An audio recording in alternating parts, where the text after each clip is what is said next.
dum-dum, beetle-dum-dum, beetle-dum-dum, beetle-dum-dum. There was a turtle by the name of Bert, and Bert the turtle was very alert. When danger threatened him, he never got hurt. He knew just what to do. Duck and Cover.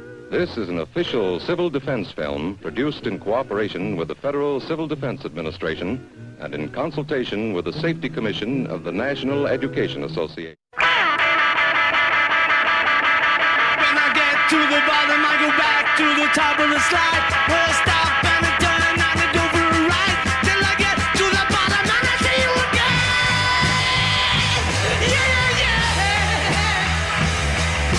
But do you, don't you want me to love you? Television becoming economically available to the average American household during the mid-20th century revolutionized how Americans view politics and foreign affairs. Revolutionized communication, as far as I'm concerned. You know, you could see these things as opposed to hearing them.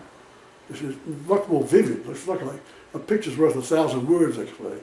But TV coming into being made everything more vivid, particularly Vietnam. Vietnam is recognized as the first televised war. It was the first time that the American citizens could actually see what was going on in a war. This caused Americans to develop individual opinions, which is what led to the huge nationwide movement against Vietnam. In '68, of course, and you guys were talking about this, Walter Cronkite, who was clearly the most famous TV journalist of his generation, he went to Vietnam, and he came back, and he went on TV and he basically said that the war is over. To say that we are closer to victory today is to believe, in the face of the evidence, the optimists who have been wrong in the past. To suggest we are on the edge of defeat is to yield to unreasonable pessimism. To say that we are mired in stalemate seems the only realistic, if unsatisfactory, conclusion. On the off chance that military and political analysts are right, in the next few months we must test the enemy's intentions in case this is indeed his last big gasp before negotiations.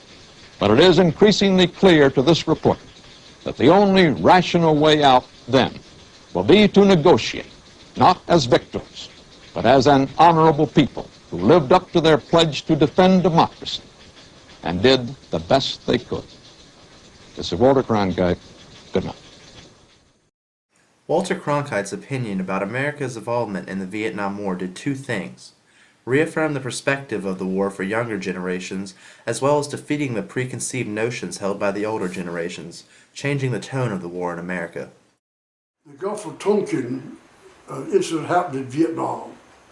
Okay, they were alleged to have attacked 2 American destroyers. It was doubtful in case of one of them, the other one was confirmed. So prior to that time, there were some Americans in Vietnam. When they attacked the 2 destroyers in the Gulf of Tonkin, Congress gave President Johnson the wherewithal to do whatever was necessary to stop the Viet Cong attacks, or the North Korea or Vietnam attack. How was it portrayed? It was portrayed as an act of aggression. But the environment at that time was stop the flow of communism. And Westmoreland convinced Johnson that we needed to send troops over there. That was the environment at that time. They were portrayed that to the news. The news took off on it and made it a point of issue to support what was happening. I think they were getting the true picture, but I don't think as time went on, I think it became less and less acceptable to them. Mm-hmm. See, what's happening? You see this on TV at night. Mm-hmm. First time they've gone on the battlefield and shown the American people exactly what's happening. On TV, you can see it.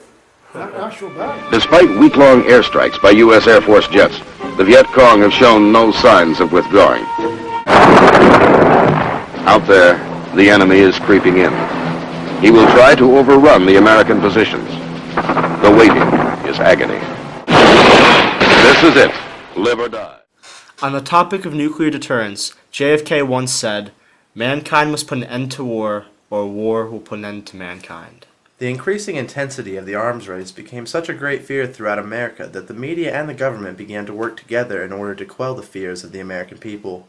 This joint effort led to some of the most influential pieces of propaganda during this period of The time. idea was that I think people during the Cold War felt totally helpless. So I think the idea was that there was something we could do as individuals, or perhaps as a school, as a community, in the event of war. But because I think overall, almost everyone who lived through the Cold War felt really helpless about it. Not just with television and modern media, but throughout the ages, governments have used tactics to coddle their citizens into a false sense of public safety.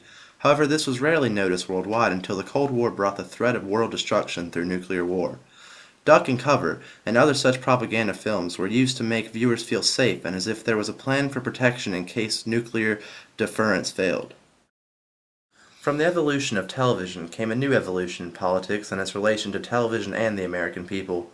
Not unlike the media's effect on Vietnam and the Cold War, there were many political aspects that were heavily affected. In 1960, the first presidential debate was shown on television between John F. Kennedy and Richard Nixon. This began a new relation between television and politics that was unprecedented. Good evening. The television and radio stations of the United States and their affiliated stations are proud to provide facilities for a discussion of issues in the current political campaign by the two major candidates for the presidency. The candidates need no introduction. The Republican candidate, Vice President Richard M. Nixon, and the Democratic candidate, Senator John F. Kennedy. The debate began with the full knowledge that all eyes were on both presidential candidates.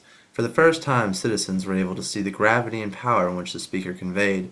In this debate, Nixon's nuances ultimately led to his demise as he was no match for Kennedy's steadfast charisma and stability. The television once again proved to be revolutionary as people who listened to the debate mostly thought Nixon had won, while people who had watched the debate on television thought that Kennedy had won because the people who had simply listened to the broadcast could not see the sweat that poured down Nixon's face. The broadcast of the 1960 presidential debate, Walter Cronkite's broaching of the Vietnam War's destitute reality, and the media's attempt to ensure the image of public safety at the time of the Cold War all set precedents for modern media and turned the television into the primary source of information for Americans.